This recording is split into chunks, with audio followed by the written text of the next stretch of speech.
Olá, pessoal. Bom dia, boa tarde, boa noite para vocês que me assistem de qualquer lugar do Brasil ou de qualquer lugar aí do mundo.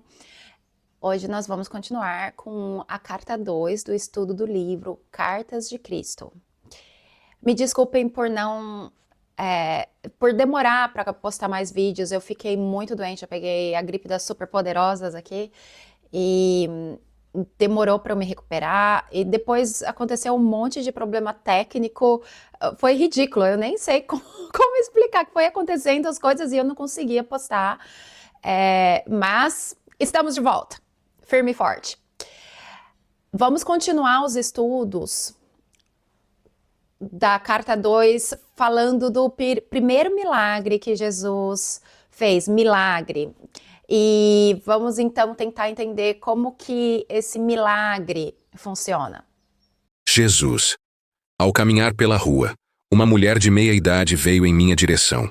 Ela carregava pesados cestos e seu rosto estava triste. Parecia ter chorado. Num impulso abordei-a perguntando onde poderia encontrar alojamento.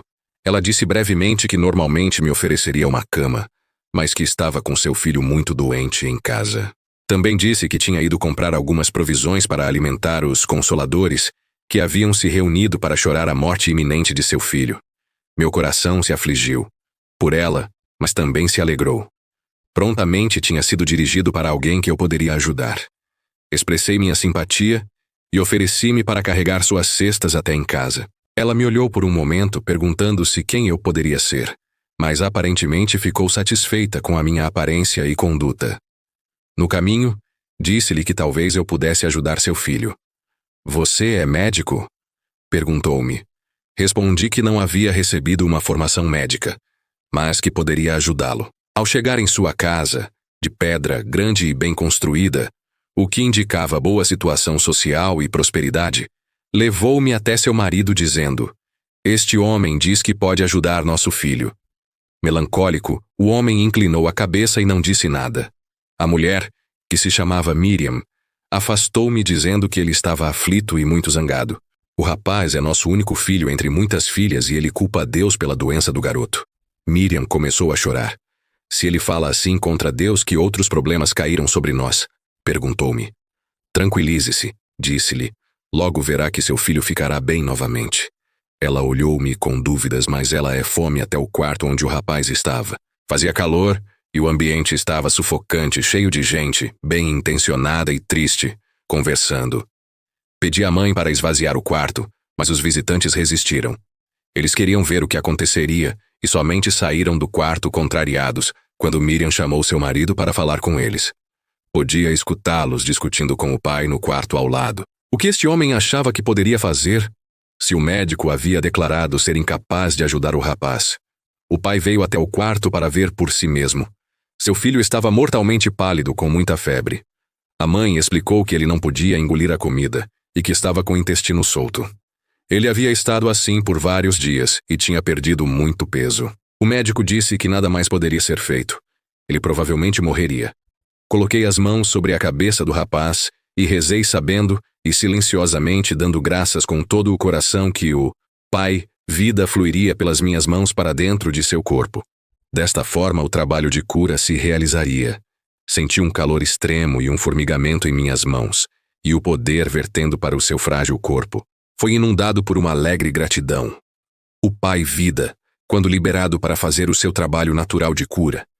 Sua mãe e seu pai, olhando ansiosos para ver o que aconteceria a seguir, seguravam a mão um do outro e observavam com muita atenção. Quando eles viram o acor do seu filho mudar, do branco para um rubor mais sadio, exclamaram com espanto e alegria. Depois de algum tempo, o rapaz levantou-se e ao olhar para mim dizendo claramente: "Agradeço. Estou bem melhor agora. Estou faminto e quero algo para comer." Sua mãe riu de felicidade e o abraçou apertado, mas estava um pouco apreensiva. "Não posso dar comida a você, filho meu.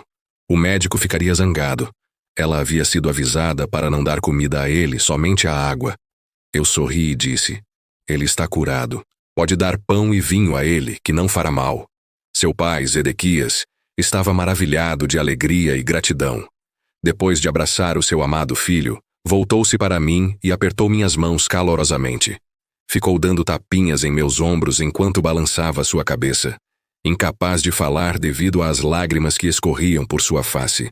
Quando ele finalmente se recompôs, entrou no salão e falou às pessoas que lá estavam. Meu filho, quase morto, recuperou a plenitude da vida novamente. Suas palavras foram recebidas com gritos de alegria, entusiasmo, incredulidade, questionamentos, risadas e felicitações. A mãe do rapaz ficou parada, com um sorriso estampado na face. Depois disso, não foi mais necessário buscar por acomodações. Quando Zedequias disse aos atônitos, consoladores, que o garoto estava curado, e o próprio jovem apareceu na porta sorrindo e pedindo novamente por comida, todos os consoladores rodearam-me e convidaram-me às suas casas. No entanto, preferi ficar com o pai do garoto, que agora dizia estar cheio de perguntas a fazer-me. Ele esperava que eu pudesse respondê-las. Então, pessoal, esse foi o primeiro milagre de Jesus. Ele encontrou a dona Miriam na rua, muito triste, e foi à casa dela. Ela o convidou à casa dela para ver o seu filho, que era um único menino de uma família cheia de meninas. E que todos os familiares estavam muito preocupados porque o menino estava a ponto do falecimento. Então, Jesus foi à casa dessa dona Miriam e, pela primeira vez, ele usou o poder do Pai Poderoso através dele para fazer aquela cura. Lembremos especificamente, Jesus fala que o poder do Pai Poderoso passou por ele, o usou para que ele conseguisse fazer aquela cura. O Pai, ele trabalha através de nós. Nós não fazemos nada. Ele nos usa. E para melhor servi-lo, o que temos que fazer? Nos purificar de nossas limitações, de nossas crenças limitantes. Depois de colocar o vinho e a comida sobre a mesa, todos foram convidados a comer até saciarem-se. Zedequias sentou-se e formulou sua primeira pergunta. Ele disse: Você fez algo que nenhum sacerdote ou médico poderia fazer. A cura vem somente de Deus. Embora seja um desconhecido, percebo que você deve vir de Deus. Sim, respondi, e as pessoas murmuraram assombradas. Esta doença que veio ao meu filho era um castigo por algo que eu tenha feito de errado no passado? E como eu poderia cometer um pecado tão grave que Deus queria levar meu único filho? Muitas das pessoas que escutaram essas palavras acenaram com a cabeça. Você fez a pergunta que mais quero responder, Zedequias. Deus nos dá a vida e a existência do ser. Ele não iria arrancá-la de nós como um homem arrancaria um tesouro de outro, só porque está zangado com ele. Esta é a maneira como a humanidade se comporta, não Deus. E Deus não está sentado em um trono em algum lugar do céu, como fazem os reis humanos que se sentam em seus tronos e governam seu povo. Esta é a maneira humana de proceder, uma crença humana, não a verdade. A maneira de proceder de Deus vai muito além do que a mente humana pode conceber ou sonhar. Somente eu vi aquele que nos trouxe à existência e sei que ele não é o tipo de Deus que os rabinos ensinam. Vi que ele é o perfeito amor, pois eu vi que ele trabalha dentro de cada ser vivo, mantendo num bom estado de saúde, assim como um pai humano trabalha para manter seus filhos bem alimentados, vestidos e protegidos dentro do abrigo de um lar. Eu vi dentro de todas as coisas do mundo. O que a gente pode comentar nesse episódio? Olha como é o pensamento do Zedequias. Ele relacionava a doença do filho dele com os pecados que ele mesmo teria cometido. Então Jesus senta e começa a sua explicação. Ele começa falando que Deus não é aquele Deus que pune, um Deus que castiga, que é ainda uma crença da maioria da população cristã. Acredita nesse Deus que vai te castigar. Ele fala que não, que Deus ele é puro amor, ele não está sentado num trono como os reis humanos. Isso é a humanidade que impõe. Não é Deus. Deus é protetor, Deus é amor, Deus só quer o melhor para você. Como pode ser isso? Perguntou um homem duvidando. Jesus: não é possível para um ser individual de qualquer tipo estar em todos os lugares ao mesmo tempo. Mas o ar está em todo lugar, ainda que não possa o ver. No entanto, sabemos, sem dúvida alguma, que ele é muito real e muito importante para a nossa existência. Se o ar não existisse e não pudéssemos respirá-lo, morreríamos. Não podemos ver o movimento do ar que chamamos de vento, mas vemos que ele agita as folhas e conduz as nuvens do céu. Por isso sabemos que o ar está acima de nós, ao nosso redor e que é forte. E agora pergunto: qual é a parte mais real e mais valiosa do homem? Seu corpo ou sua mente? Alguns respondiam que era o seu corpo, caso contrário não teria lugar na terra, não poderiam trabalhar, não poderiam ser vistos, não seriam conhecidos. Outros diziam que sua mente era mais importante do que o seu corpo. Jesus: ao que eu respondi: a mente é a parte mais importante do homem, uma vez que sem sua mente, ele não teria o comando do seu corpo.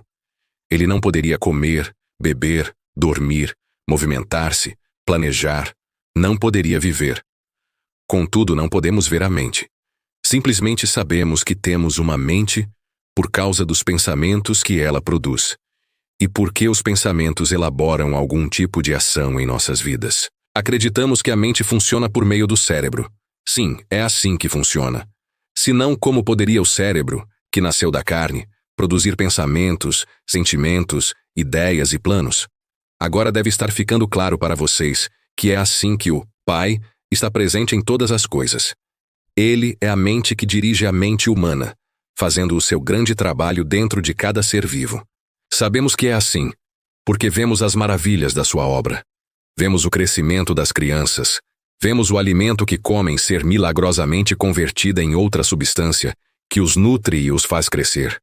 Como isso acontece não sabemos, nem sequer podemos imaginar. Mesmo que soubéssemos, ainda assim continuaremos sem saber o que acionou tão importante processo de vida dentro dos corpos vivos de cada espécie. Vejam de que forma tão maravilhosa os corpos de cada espécie são formados e criados, propositalmente, de forma expressa para transformar o tipo de alimento que se come em energia para nutrir ossos, sangue e carne.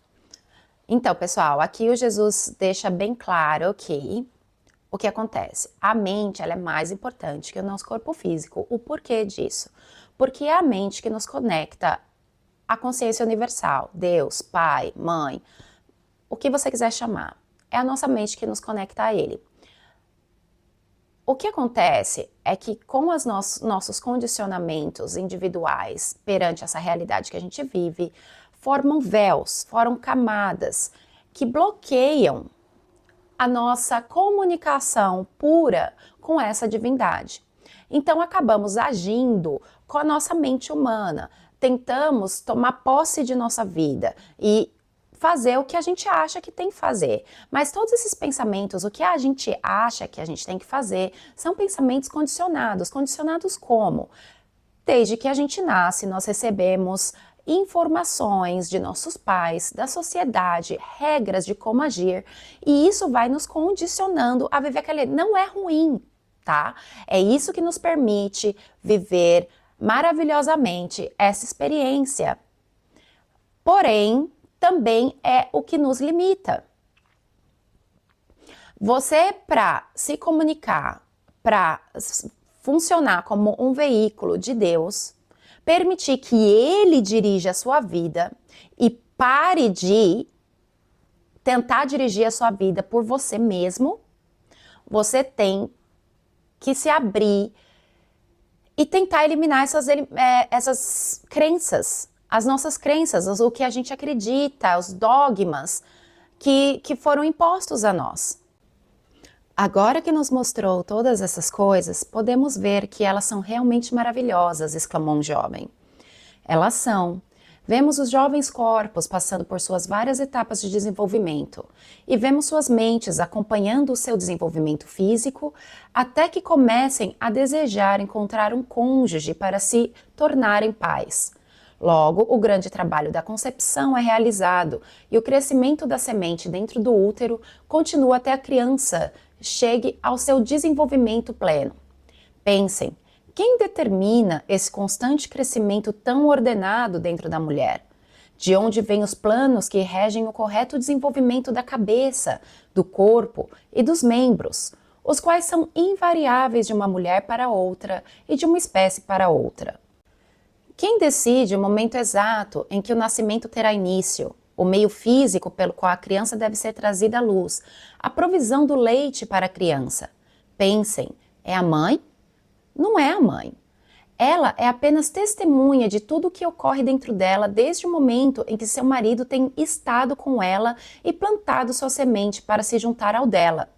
Deus faz todas as coisas de longe. Estes pensamentos chegam a cada homem e mulher para decidir quando essas coisas devem acontecer?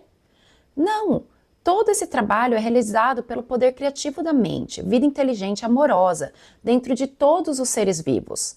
Vemos o amor dos pais por seus filhos, sejam eles pássaros, animais ou homens. De onde vem esse amor? Ele provém do poder criativo da mente, o perfeito amor do Pai. Faz com que as plantas, árvores, pássaros, animais e com o próprio homem, que hoje estamos aqui, vivos, respirando, comendo, dormindo, tendo filhos, envelhecendo, então morrendo para passar para um lugar mais feliz. Tudo isso é obra do Pai, que está ativo dentro de nós. Como podem negar a verdade de tudo que eu disse a vocês essa noite? Hoje viram um jovem agonizante que foi trazido de volta à plenitude da vida em pouco tempo. Fui eu quem o curou? Não. Por mim mesmo não posso fazer nada. Foi a vida, que é o Pai ativo dentro de todas as coisas, que veio com toda a força para reparar um corpo doente e trazê-lo novamente de volta à plena saúde, porque acreditei que assim seria e não duvidei. Olha a explicação de Jesus. Ele explica que todas essas coisas maravilhosas, gente, e tem lógica. Como que pode o Big Bang, algo desorganizado, uma explosão, gerar tudo tão organizado? Eu não estou falando que o Big Bang não existiu. O que eu estou falando é que o Big Bang é parte de uma consciência maior. Aquela explosão, ela foi consciente, ela veio da consciência. E olha como os nossos corpos são formados. Como que a gente pode negar a maravilha da vida? Cada planta que cresce, os pássaros, os animais, esse amor que a gente não consegue explicar. Como que você já nasce sendo amado? Olha como tudo é divinamente criado. A mulher produz o leite quando a criança está para nascer, para alimentá-la, para supri-la. Tudo é muito bem pensado para satisfazer todas as nossas necessidades. O que eu consigo ver é que Jesus, primeiramente, antes de continuar com as explicações de como nossas criações interferem na nossa realidade, ele precisa explicar essa divindade. Gente, nós não podemos duvidar do nosso Deus Todo-Poderoso, de como viemos, da perfeição divina.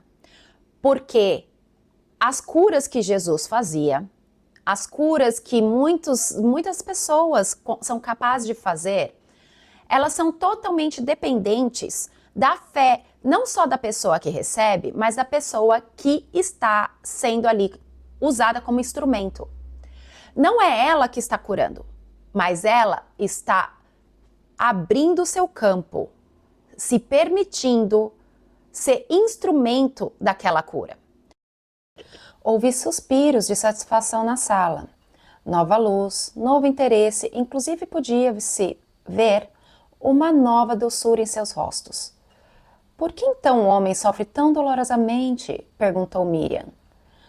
Porque quando o homem é concebido, quando a vida toma forma dentro da semente, ela se reveste da condição humana, que o separa de qualquer outro indivíduo do mundo, para fazê-lo único, uma figura isolada, não unida a nenhum outro, solitário, privado da sua própria pessoa. Ele torna-se sujeito a, e é controlado por dois impulsos poderosamente fortes em sua natureza terrena: o de ligar-se a todas as coisas que deseja muito, e de rejeitar e afastar tudo aquilo que não quer.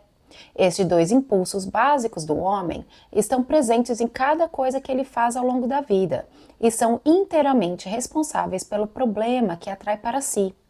Embora o pai esteja ativo no interior do homem, não há nada de humano nele. E Dona Miriam faz aqui a pergunta que não quer calar. Por que nós humanos sofremos tanto? Jesus coloca aqui que, como filho do Criador, nós somos criatura. Nós criamos, temos essa capacidade de criar. E que a partir do nosso nascimento, nós somos expostos às condições humanas, o que nos dá essa individualidade, que faz o que nós somos hoje, que é super importante para a nossa evolução, gente. Faz parte do nosso processo evolutivo. E nosso espírito escolheu passar por essa experiência. Por mais que você ache que não. Como nós criamos? Nós usamos dois impulsos. O impulso de ligação e o impulso de rejeição. Nós nos ligamos a tudo que queremos e desejamos muito. E rejeitamos tudo que não queremos.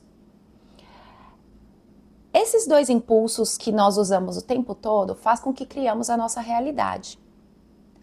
E é ali, por não sabermos criar bem, não estarmos conscientes do que estamos criando, nós acabamos criando sofrimento, porque, gente, tudo que vai, volta. Outra coisa que Jesus fala aqui, que eu achei bem interessante, e que nós sabemos disso, mas é bom reforçar porque continuamos pensando que Deus é humano, ele tem características humanas como de vingança, de punição. Deus não é isso, Deus é uma consciência universal, muito maior do que nós podemos imaginar, muito maior do que o nosso conhecimento. Apesar dele estar ativo dentro de cada um de nós, não há nada de humano dentro dele. Portanto, o Pai nada retém, nada rejeita, nada condena, nem mesmo vê a transgressão. Tudo aquilo que o homem faz e chama de pecado é apenas deste mundo, e só existe punição neste mundo, porque é uma lei da existência terrena. Como você sabe, tudo que semear, mais tarde colherá. Pelo fato de extrair sua vida da semente do Pai, o próprio homem é criador dos seus pensamentos, palavras e ações. Seja o que for que ele pensa, diz, faz e acredita, retorna a ele da mesma forma algum tempo depois. Não existe castigo que venha do Pai. Quaisquer que sejam os males que assolarem a humanidade, estes são completo resultado de suas próprias decisões. As pessoas murmuravam que esta era um ensinamento totalmente novo e que fazia mais sentido do que tudo que havia sido ensinado a eles antes. Várias vozes me incitavam a contar mais. Olha que legal, né? Então, você cria a partir do seu pensamento. Primeira parte para você criar qualquer coisa na sua vida é a partir do pensamento. Então, gente, quando Jesus falou vigiai e orai, ele quis dizer isso. Assista os seus pensamentos, primeiramente. Porque a partir dali você cria. E todas as coisas que você acredita, as coisas que você diz, por exemplo, eu sou um preguiçoso ou eu não tenho energia para nada. Se você é uma pessoa que repete isso o tempo inteiro, isso quer dizer que você acredita nisso. Se você acredita nisso, você cria isso. Você vai criar situações na sua vida que só te provam que você está certo. E tudo bem, não tem problema. Toda situação é neutra até você colocar uma denominação nela de certo ou errado, de bom ou ruim. Se você não quer ter energia, tudo bem. Ou você fala, eu estou sempre doente, eu estou sempre doente. Você acaba estando sem, porque você acaba criando situações na sua vida que vão te demonstrar que você está correto. É dessa forma que criamos. Por isso é muito importante a gente vigiar os nossos pensamentos. Porque a partir do que nós pensamos, nós conseguimos ver o que acreditamos internamente, inconscientemente, e se você quiser mudar isso, você vai ter que prestar atenção neles. Se você está inconsciente do que você está falando, você não vai conseguir mudar a sua vida, você vai continuar criando a mesma coisa. de novo e de novo e de novo e de novo. Eu digo a vocês, em mim vocês viram a vida ativa sob a forma de cura. Sigam-me e ouvirão sobre o caminho que devem percorrer para encontrar a felicidade. Em minhas palavras encontrarão a verdade da existência, nunca antes revelada por nenhum outro homem. Tem-se dito sobre o Messias que ele revelará os segredos que têm estado ocultos desde o começo da criação. Em verdade, digo que ouvirão estes segredos de mim.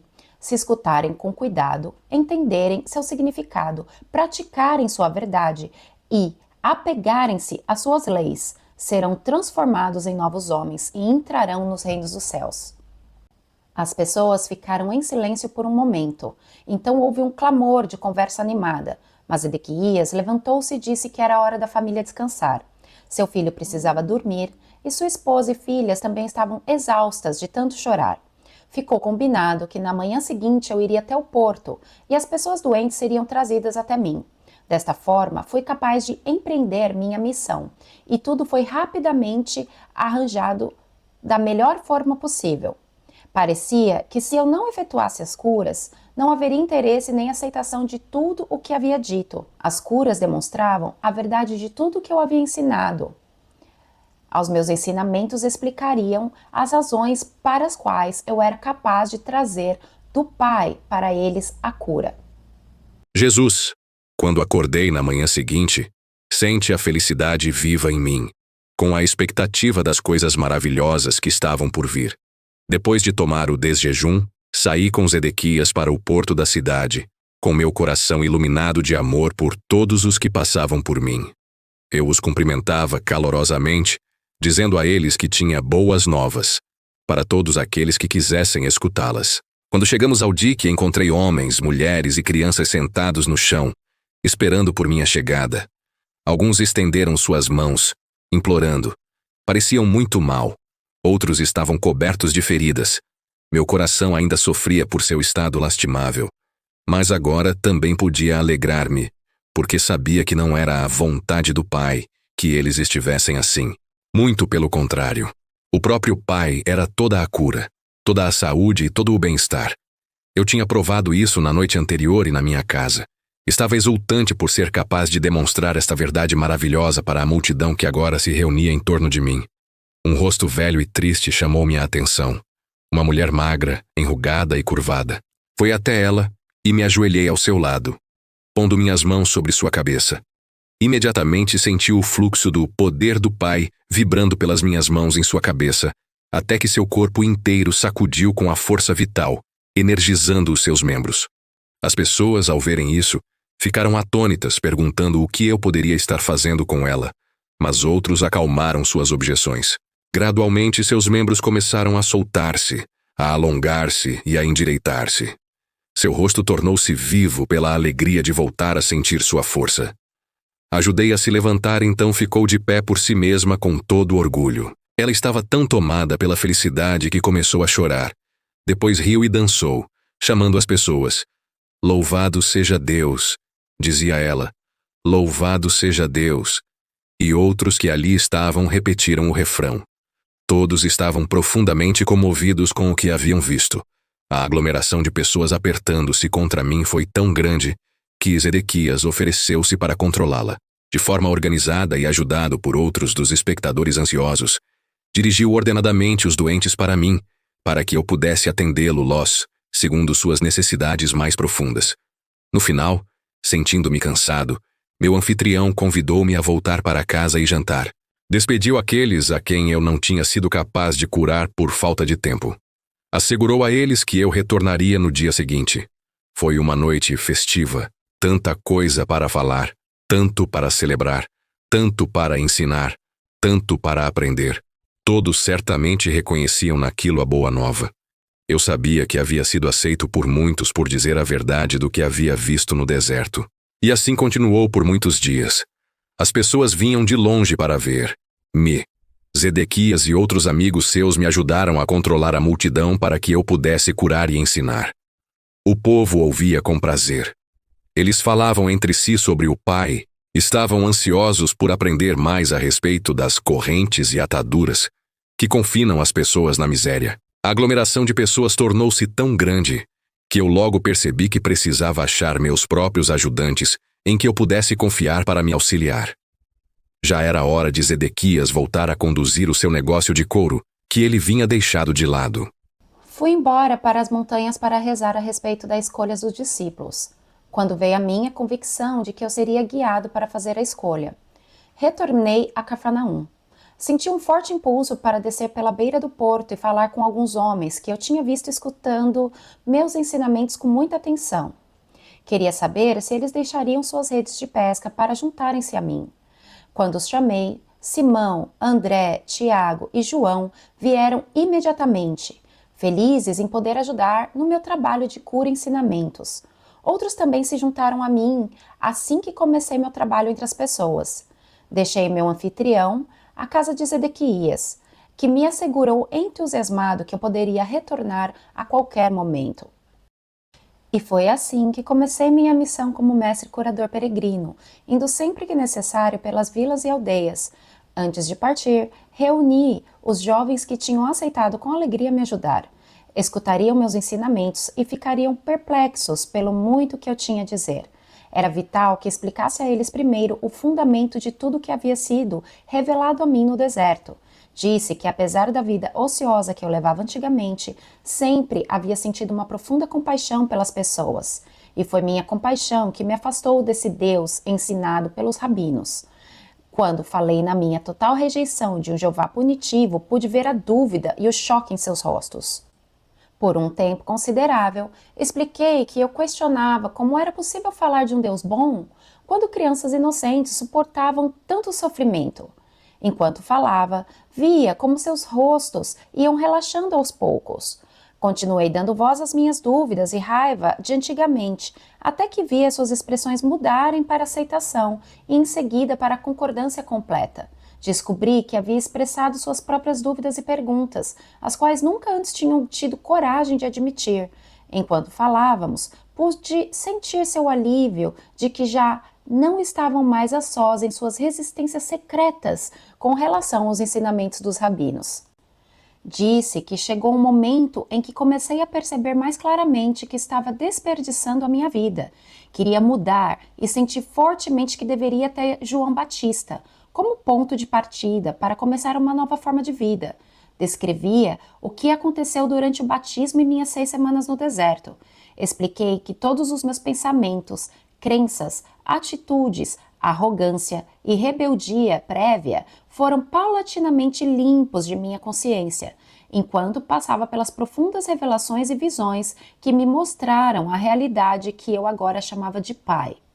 Expliquei a natureza do Pai e que esta natureza divina era constituída também da vontade divina. Disse que era o próprio homem que em seu íntimo se afastava do Pai, por seu pensamento errôneo e comportamento equivocado, e que somente o homem primeiro, pelo arrependimento e logo depois pela limpeza mental e emocional, poderia encontrar seu caminho de volta ao pleno contato com o Pai. Quando isso se cumprisse, a plena natureza do Pai seria liberada dentro da mente, coração, corpo e alma, no ambiente e nas experiências das pessoas. Quando isso se produzisse, tal pessoa entraria no reino do céu governada pelo Pai, e o reino do céu se estabeleceria ele mesmo na consciência da pessoa. Ela atingiria então o propósito de sua existência. Enquanto conversava com os meus discípulos, via suas reações refletidas em seus rostos. Toda dúvida havia desaparecido, havia agora um resplandecer de luz, de compreensão e alegria. Esses jovens tornaram-se fiéis entusiastas, exclamaram: "Estas sim são boas novas." Entretanto, após a aceitação de tudo que eu disse, houve momentos em que se perguntavam se seria verdade tudo aquilo que eu havia dito. Entendi aquilo. Dispor-se a desfazer-se da imagem de Jeová, tão profundamente gravada em suas mentes, requeria uma grande dose de coragem. Esse livro ele é bem explicativo, então às vezes eu só sinto a necessidade de dar alguns exemplos ou coisas que eu tive dificuldade de entender na época que eu li. Então eu comento nesses pontos. Aqui, por exemplo, o que eu queria comentar Olha como é engraçado, né? Às vezes você tem uma crença tão forte dentro de você. Pensa nos judeus. Eles vêm recebendo essa sabedoria por anos, por séculos. Então aquilo está enraizado não só naquelas pessoas que estão ali, mas vem de gerações, os seus pais, os seus antepassados, os seus avós, bisavós. E aquelas histórias foram sendo contadas da mesma forma durante séculos. Eles têm aquilo muito forte enraizado dentro deles. Eles nasceram ouvindo sobre um Jeová punitivo. E por isso é muito difícil. Essa é a nossa maior dificuldade nessa liberação das limitações, das nossas crenças. Não é simples, você chega assim e fala, eu não quero acreditar mais nisso. Não, você realmente acredita que se você não trabalhar duro, você não vai ganhar dinheiro. Que não é uma verdade, essa é uma verdade que você está contando para você. Você realmente acredita que você não é amado pelos seus pais. E você cresce com aquilo. Mas aquilo é uma interpretação da situação que você viveu. Então, as coisas que estão muito enraizadas em nós, elas são mais difíceis da gente conseguir limpar. E essa foi a dificuldade de Jesus. E esse foi um dos motivos pelo qual a Bíblia foi tão distorcida. Essas escrituras foram tão distorcidas dos próprios ensinamentos que Jesus trouxe. Havia momentos em que falavam entre si, questionavam quem era este homem que pretendia tais maravilhas. E se viessem comigo, e afinal eu fosse realmente um mensageiro do Satanás? Eles seriam severamente castigados por Jeová. Eles tinham muito a perder, sua posição na sociedade como jovens, homens sóbrios e trabalhadores, sua reputação como comerciante e artesãos, a perda de suas rendas e o maior obstáculo de todos, a provável ira e rejeição de suas famílias. O que eles receberiam em troca? Disse, então, que eu não poderia fazer nenhuma promessa terrena para sua ajuda na propagação do Evangelho da Boa Nova. Eu não tinha dúvida alguma de que aonde quer que fôssemos, receberíamos alimentos e refúgio, e que seríamos muito bem acolhidos pelas pessoas. Somente poderia prometer a verdade de que o Pai conhecia suas necessidades e que elas seriam satisfeitas e que os manteriam com saúde. Poderia também prometer que, se eles se voltassem para o Pai e confiassem no Pai a cada passo do caminho, seriam tão felizes como nunca haviam sido antes. Experimentariam o reino dos céus por eles mesmos, na medida em que deixassem de lado as exigências do eu e se pusessem a serviço dos outros. Seriam testemunhas de cura, e esta aumentaria a sua fé e daria a eles coragem para suportar qualquer incômodo da jornada.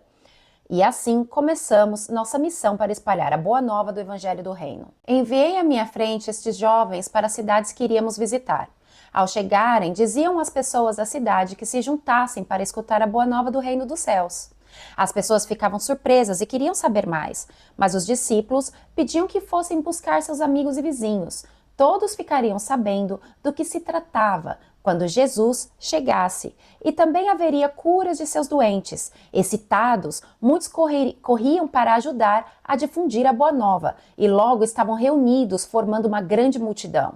Eu, que havia me rebelado apaixonadamente contra as pregações religiosas que ameaçavam os pecadores com violência, castigos e condenações, agora caminhava com alegria para ir ao encontro dessas multidões. Eu tinha minha boa nova para compartilhar com eles e iluminar o seu dia, além de curar suas doenças e aflições, para encher de alegria suas vidas. Antes eu circulava entre as pessoas egoisticamente e com as mãos vazias, aceitando a sua boa vontade e às vezes generosidade com pouca gratidão. Agora eu vinha com uma abundância de possibilidades vivificantes para todos aqueles que estavam dispostos a ouvir minhas palavras e tomar medidas para melhorar a sua qualidade de vida. Quero que você, que está lendo essas páginas, compreenda plenamente minha posição naquele tempo, meu estado de consciência depois de minha iluminação no deserto e a pessoa que eu apresentava aos meus conterrâneos como Jesus. Foram feitas tantas conjecturas ao meu respeito que devo contar a verdade a vocês. Nasci para ter um bom físico quando amadurecesse, fortes traços aquilinos, uma inteligência notável e uma facilidade para a mímica e o riso.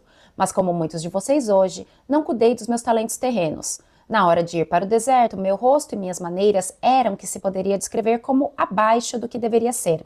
Embora eu tivesse começado a examinar-me e a rebelar-me contra o que eu havia me tornado, meu intelecto tinha sofrido pelo mau uso que eu fizera dele, constantemente me envolvendo em discussões e discordâncias sobre religião e cedendo a discursos irreverentes.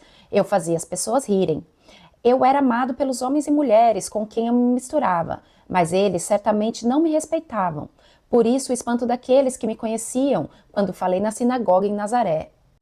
Enquanto minha mãe cuidou de minha saúde, eu fiz poderoso uso dos conhecimentos e da iluminação que me foram dados no deserto.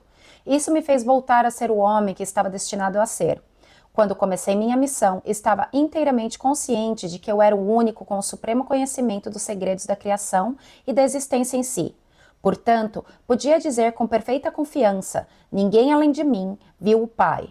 Eu sabia que tudo em que os homens sinceramente acreditavam era falso, irreal.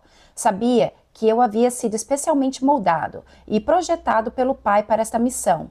Eu havia sido abençoado abundantemente com a energia física, a vitalidade para falar e a capacidade de conceber parábolas significativas para transmitir mensagens com sucesso e de uma forma que nunca seria esquecida. Além disso, eu compreendia os meus companheiros muito bem, devido à longa associação que tinha com eles. Conhecia suas esperanças mais profundas, seus medos mais desesperados. Sabia o que fazia rir e os que o induzia a zombar e a encarnecer dos ricos e pretensiosos. Sabia também a que ponto os velhos e jovens sofriam silenciosa e corajosamente. Experimentava profunda paixão pela população que vivia com medo, suportando o chicote verbal dos fariseus e se inclinando diante das leis fiscais dos romanos. Sabia, com seu orgulho e espírito judeu, havia sido ferido pelos gentios conquistadores, a quem foram obrigados a honrar com cumprimentos verbais de mão e de joelho, mas a quem desprezava por trás das portas fechadas. Conheci e compreendia completamente a vida e o pensamento do povo. Eu já havia pensado seus pensamentos, sentido seus ressentimentos, sofrido sua ansiedade em tempos de privações e me sentido impotente nas garras do governo romano. E agora sabia que nada desse sofrimento era realmente necessário, conhecendo como eu conhecia a realidade da existência, a realidade do Deus universal. Eu podia claramente perceber a insensatez das autoridades judias que impunha sobre a população uma penosa forma de vida, que era completamente errônea e em total contradição com a verdade do ser. Esta situação me causava profunda irritação. Em consequência, sabia que havia sido perfeitamente moldado e afinado para tornar-me instrumento purificado da ação divina na Palestina, dirigido por minha paixão pela verdade, compaixão pelo próximo. Por isso eu me chamei Filho do Homem, porque sabia exatamente o que a humanidade enfrentava em sua vida cotidiana. Além disso, eu tinha plena confiança de que poderia alcançar meu objetivo de levar a verdade às pessoas e assim ser instrumento de mudança na qualidade de suas vidas. Por este motivo, ainda que eu soubesse desde o início de minha missão que eu haveria um preço a pagar por tudo que eu me propus a fazer, virar de ponta cabeça e pelo avesso o mundo conhecido dos judeus, estava preparado para enfrentar e passar por isso. Não poderia escapar, porque amava as pessoas com o amor do Pai que fluía do meu coração e ser. Pois o Pai amor é a essência do dar, dando-se Ele mesmo no ser e existências visíveis, no crescimento, proteção, nutrição, cura e satisfação de todas as necessidades da criação tornada visível.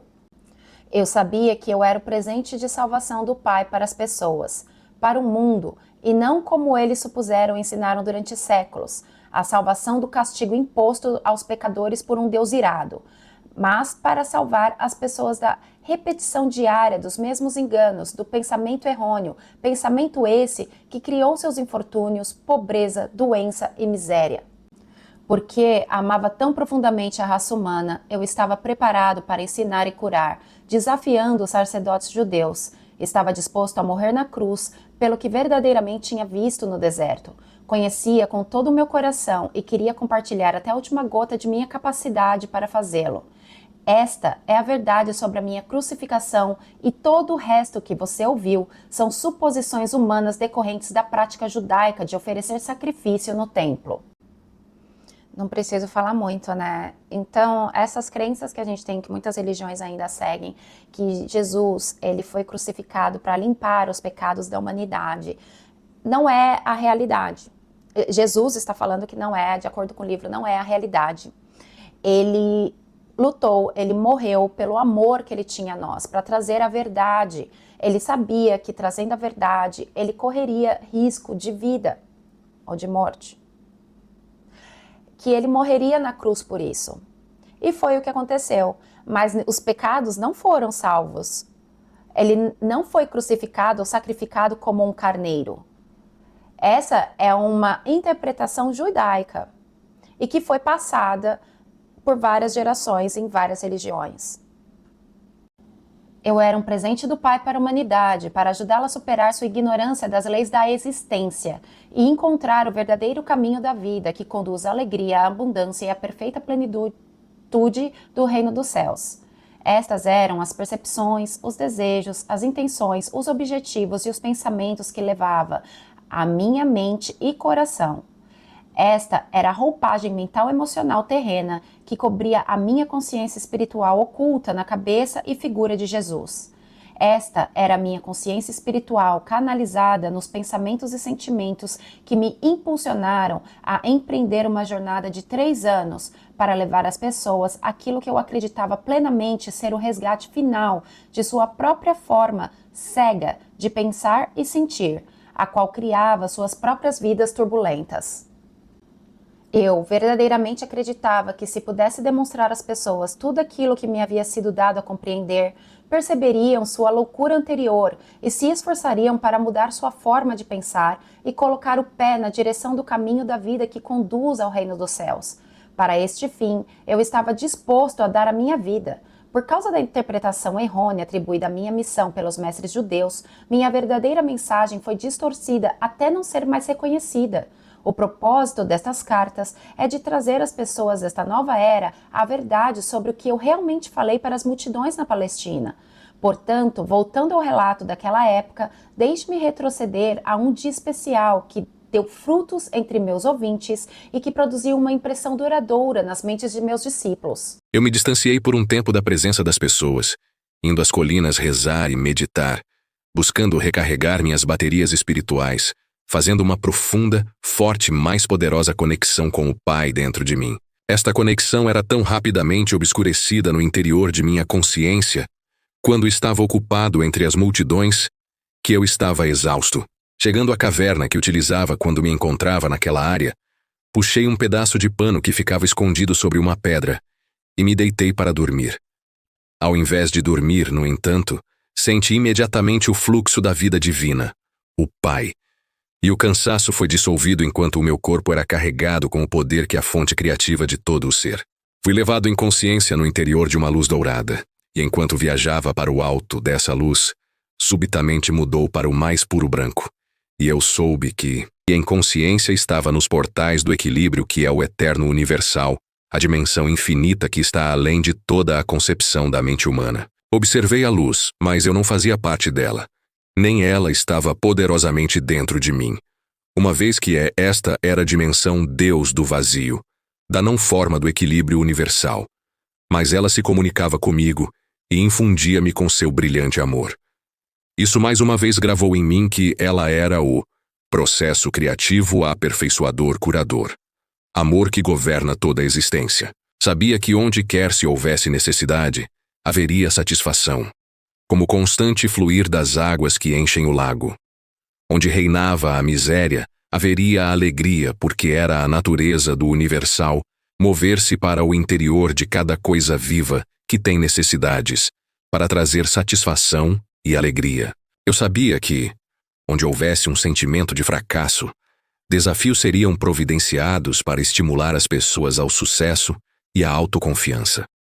Eu vi que este trabalho amoroso constantemente iniciado pelo Pai na vida das pessoas sobrecarregadas pode não ser reconhecido como um presente de amor pelas pessoas que o recebem.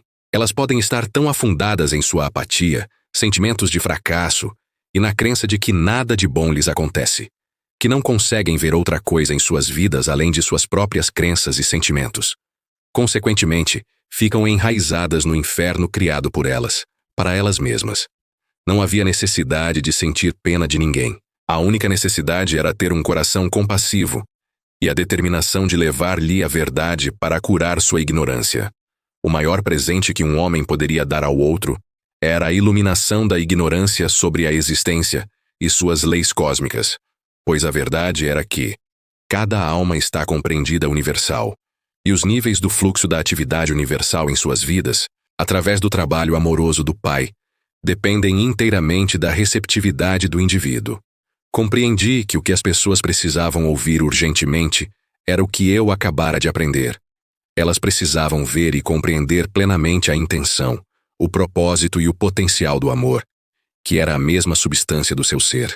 Por causa de sua descrença, elas poderiam rejeitar o trabalho amoroso do Pai, como se fossem desafios dolorosos, então se renderiam a fracasso para sempre. Eu vi então, com mais clareza ainda, que havia sido enviado para despertar as pessoas para todas as possibilidades de autodesenvolvimento, de prosperidade e realização da alegria e da felicidade.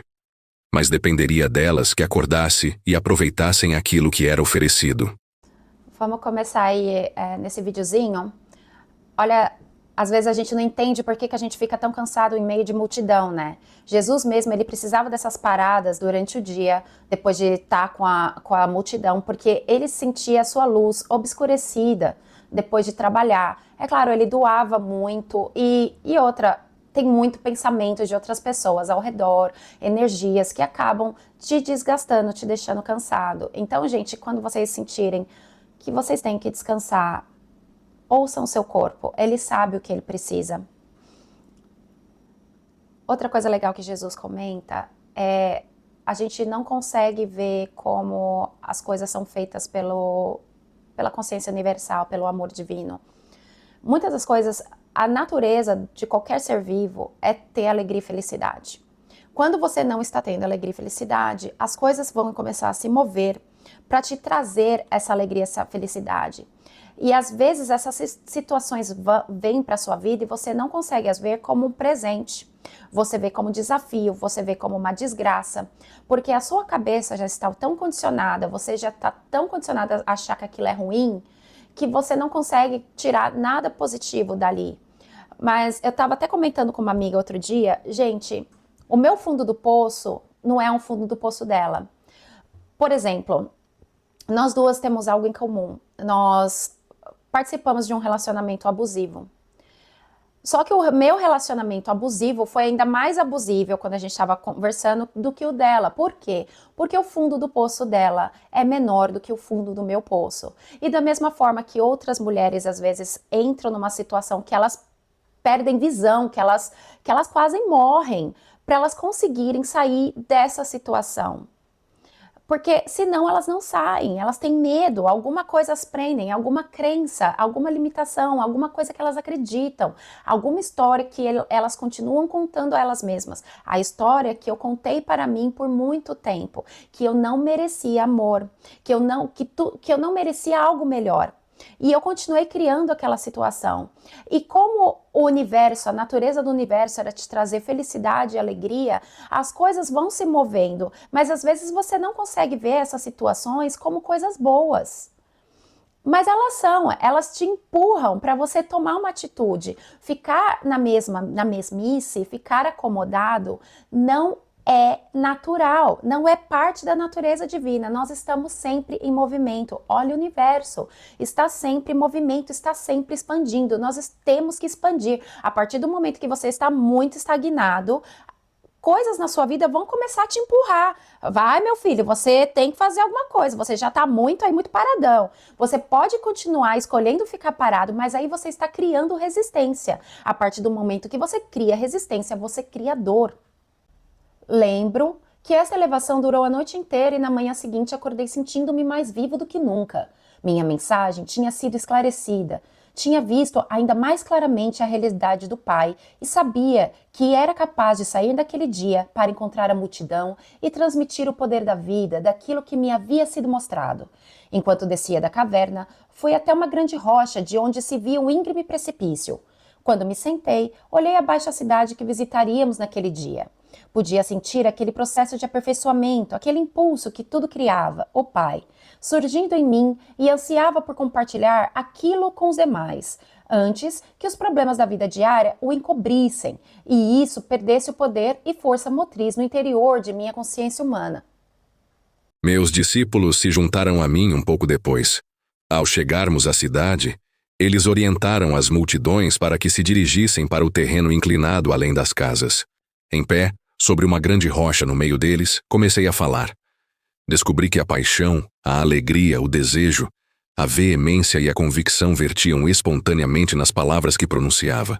Vocês estão extremamente cansados e pressionados.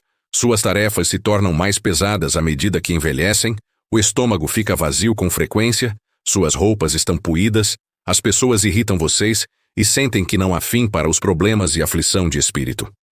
Mas esta não é a verdade referente à sua existência. Suas vidas foram destinadas a ser muito diferentes. Se pudessem ver além dos seus sentimentos, se pudessem elevar suas mentes para fazer contato com o Pai dentro de vocês, poderiam ver e saber qual deveria ser o estado de suas assistências. Perceberiam que foram criados para desfrutar da abundância, da proteção, da boa saúde e da felicidade. Mas como vocês vivem cotidianamente suas vidas com medo do bem e do mal, acreditam e esperam essas coisas mais do que acreditam que o Pai é vida e amor abundante em vocês que provê todas as coisas necessárias para a saúde e bem-estar, são justamente as experiências que mais temem aquilo que atrai para as suas vidas e seus corpos. São as suas crenças a respeito do bem e do mal que obscurecem, turvam tudo o que o Pai tem reservado para vocês, se acreditarem no Pai Amor. Vocês julgam o seu hoje e esperam do seu amanhã o mesmo que experimentaram no passado. Em consequência, seus males de ontem são continuamente repetidos no futuro. Vocês estão escravizados por suas memórias e crenças inabaláveis de que o que aconteceu no passado deve voltar a acontecer para oprimi-los e feri-los. Não precisam curar seus corpos ou tentar melhorar suas vidas, precisam curar suas crenças. Já disse a vocês que não existe nada sólido sob o sol. Não precisamos curar nossos corpos, não precisamos curar nossa saúde, nós precisamos curar nossas crenças. Eu gosto muito desse autor, o Joe Dispenza. Ele é um neurocientista e ele fala como a consciência age dentro do nosso corpo, explicando fisicamente, cientificamente, da forma que a gente entende aqui na Terra, né? E ele fala, tem uma hora que ele fala que a gente vive no passado. Por quê? Porque nós temos essa mania, por exemplo, encontro meu chefe me causa raiva, meu chefe me causa ansiedade. Toda vez que eu vejo meu chefe, é esse o sentimento que vai me causar. Então, antes de eu ver meu chefe, eu já tô pensando que ele vai me causar esse sentimento. Então, você vai ficando nesse círculo que não acaba.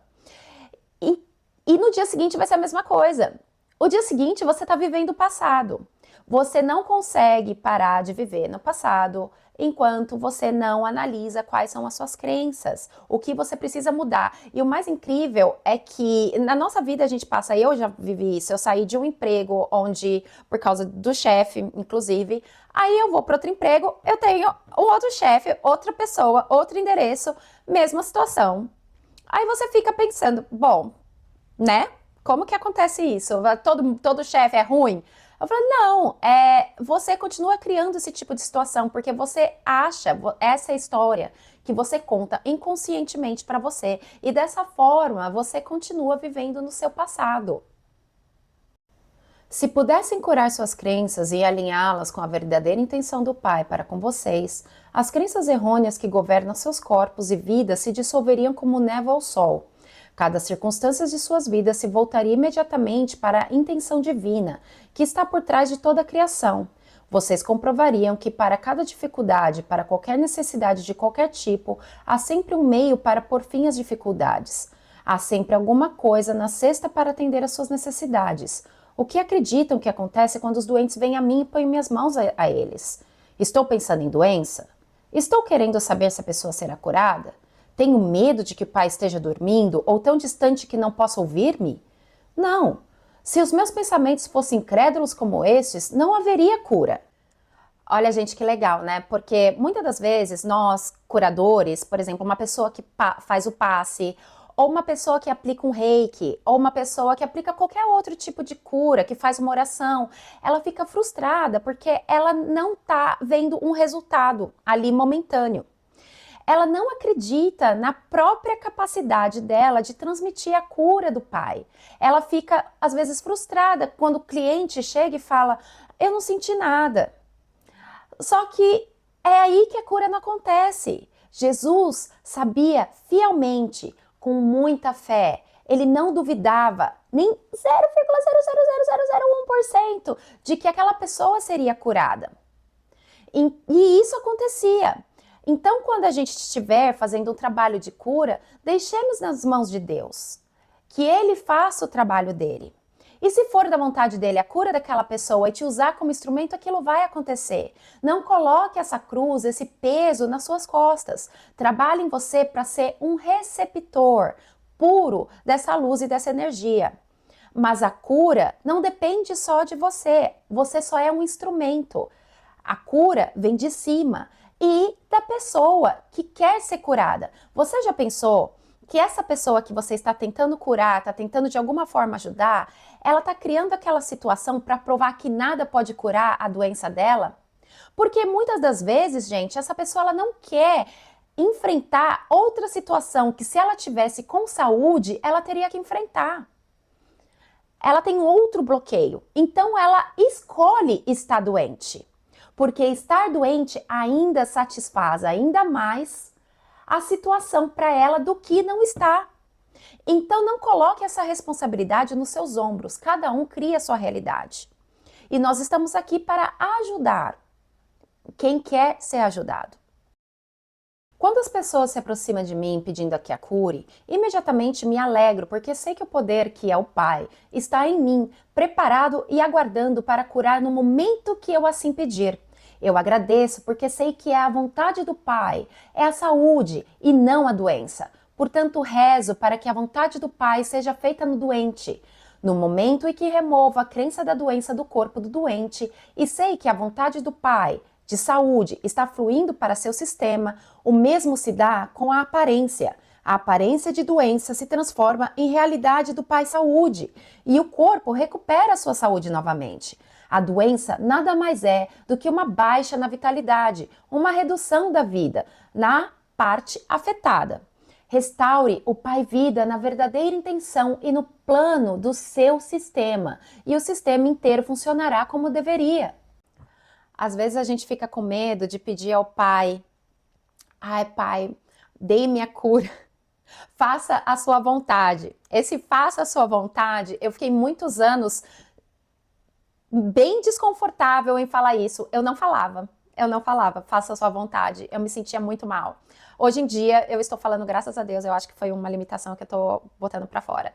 Mas faça a sua vontade porque a gente tem medo da vontade do Deus. E se a vontade dele foi arrancar meu braço? E se a vontade dele... Mas, gente, Deus é sempre cura, é sempre nutrição, é sempre amor. Não é a vontade dele te deixar doente. Isso é você. Quando a partir do momento que você vai... E se a vontade dele é arrancar meu braço? O que você acha que você está criando? Essa não é a vontade de Deus, você não está deixando a vontade dele passar sobre você. A vontade dele é sempre positiva, é sempre boa. É você que está criando aquelas restrições. E acabamos esse vídeo, acabamos a carta 2, parte 2. Continuamos, gente, semana que vem eu vou tentar o máximo para fazer, porque eu estou indo para o Peru. E daqui a pouquinho eu também estou aí no Brasil. Eu amo vocês de coração, eu espero que esses estudos estejam ajudando vocês da mesma forma que está me ajudando ainda, mesmo tendo lido o livro 3 vezes, eu ainda estou aprendendo com esses estudos, tá bom? Amo vocês, que vocês tenham uma ótima semana, uma ótima noite, um ótimo mês. Ame a sua família, ame a sua vida, escolha viver excitement. Estou juntando. Escolha viver da melhor forma possível todos os dias, porque esse é o seu poder. Você tem esse poder de escolha, tá bom? Beijo, amo vocês.